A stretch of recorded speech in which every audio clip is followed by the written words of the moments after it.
My name is Mukhtar Ahmed. My name is Mukhtar Ahmed. I'm a director of Cancer Investments Limited, which was registered in 1989.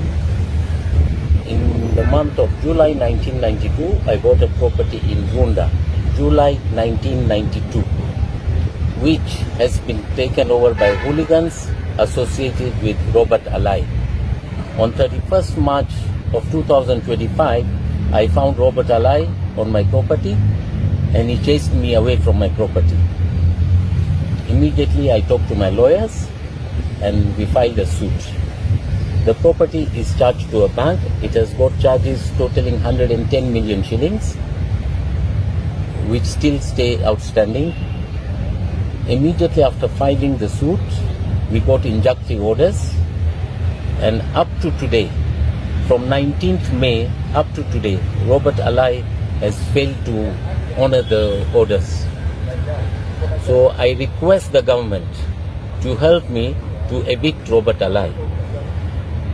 I bought this property with my heart sweat and I've been owning it for the last 33 years. And one morning I find out some hooligans with Robert Alai are occupying it. So it is my humble request to the government. I have reported the matter to the police. It's my humble request to the government that they help me to evict Robert Alai from my property. What are the police saying concerning the case? The police have promised action, but up to now I've not got any action from them. Well, what the question would be, what is the use of reporting an offense?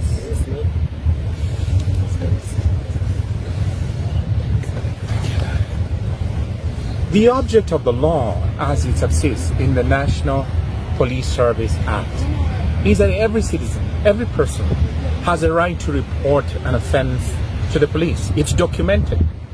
If there is an assault, like he was assaulted in the defense of his property, if there is a malicious damage to the property, like there was a malicious damage to the property, someone breaks the gate to gain access, there is something called forcible detainer. Forcible detainer is when you enter into someone's property and want to remain there. And by the way, I should say this, anybody who defies an order of the court issued by the ELC, the Environment and Land Court Act, under Section 19 thereof, you are liable to be imprisoned over and above the fine of 20 million shillings.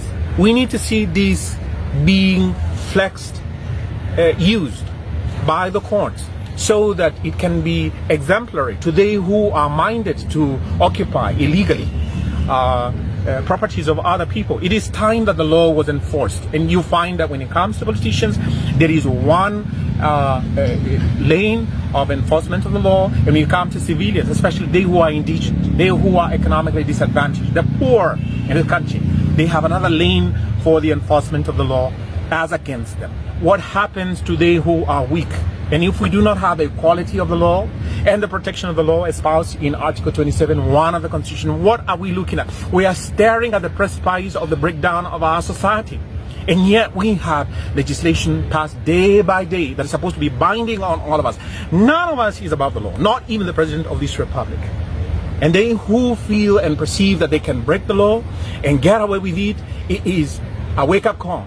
The Kenyan people no longer we should tolerate this breaking of the law, wanton and open breaking of the law, breach of the law, like we are governed by the rule and the law of the jungle. We are not. We are not. And it's just about time that the law was enforced.